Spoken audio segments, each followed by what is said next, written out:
Hey guys, welcome back to my YouTube channel. Today we'll be looking at Beginner's Guide to Anterior Composite Part 3. So in this, we'll be learning on how to finish and polish. So let's jump straight back into it from where we left off in Part 2. So this is what you'll be left with after you've built all the layers, and now you're gonna add a pencil drawing to indicate where your mesial and distal line angle wants to be. So to begin it off, you can use a long needle shaped burr to just remove all the excess composite, something like what I'm doing in this video. But for beginners, it might be a bit more difficult to control this, so I would prefer if you all started off using a soft flex. But a quick tip is to get this on board, you can always turn off the water and take it slow. But this is using a high-speed air rotor. Okay, so this is what we'll do for both mesial and distal side. If you don't want to do this, you can definitely use a soft flex that is coarse like this and use it at half speed. So just place it on the mesial wall and remove whatever is beyond the black line. Do not touch the black line, just remove this. So this part was not well recorded, so I took another video, but this has been well polished already lah, just to show you how I'm placing my soft flex. So you can see I'm not touching the black line. Whatever beyond the black line, I'm just removing with my soft flex. Okay, and definitely round off the mesial angle to get a more natural looking rounded teeth lah. Okay, do the same for the distal as well. So you can see that I'm gonna change my soft flex over and just run it while I remove any excess of the distal. Just keep in mind that the distal incisal region is more rounded compared to the mesial, so you have to recreate that in your tooth as well.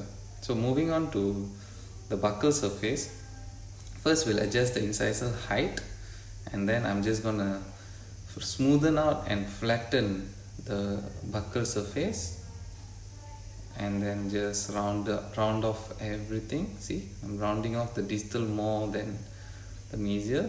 And then definitely adjust your incisal 1/3. Make it as thin as possible because you don't want a thick incisal edge. So I'm just thinning out the incisal edge as I look at from my palatal region as well. See, I'm just gonna thin out everything and smoothen everything. You can already see where the dust is collecting, so that is gonna be my line angle lah. So I was not happy with my line angle, so I'm gonna readjust my line angle using my burr. See, just round off, smoothen off everything, and then once you're happy, I'm just gonna add a bit of water and I'm gonna introduce my red eave. So with the eave, you can definitely use any composite polishing paste if you have, but I generally just use water with my eave. So this is it.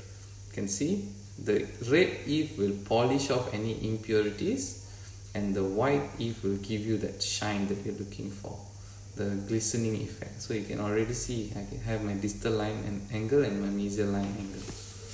So you can stop if you're a beginner at this stage, but I'm also going to show you how to add secondary features. So this is the secondary features I'm talking about. I'm just using a long diamond burr and I'm just running it all over.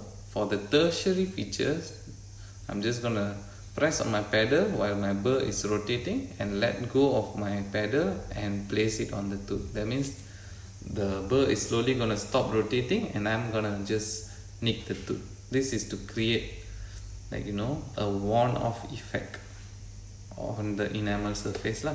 If you're too afraid to use a burr, you can definitely take a diamond burr like this and just manually rub it against the tooth to just introduce some micro scratches, and then later just polish it off with the red eave and then followed by the white eave.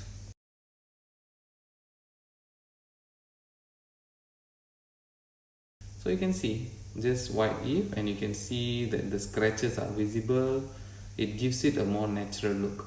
But if you are a beginner, Always focus on creating the line angle first.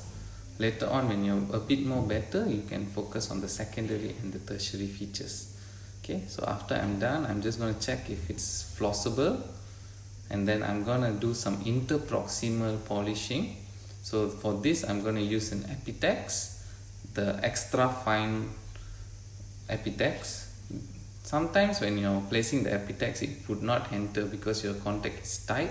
So what do is place a wedge to just retract the tooth, and then I'm gonna hold it against the adjacent tooth palatally, something like that, and just pull it in a single motion towards the surface that I'm trying to polish. So repeat this like 3 or 4 times, and then use a white eve to just polish that line angle, and you'll be done. Do it for both sides and you'll have a very natural looking anterior restoration. So as a beginner, this will be more than sufficient to get you started on your anterior journey. So this is it for part 3. For part 4, I'll be showing you how to repair any defects in the composite, if there are any. And yeah, join me in part 4 just to gain some extra knowledge. Until then, see you. Bye bye. Thank you for visiting my YouTube channel.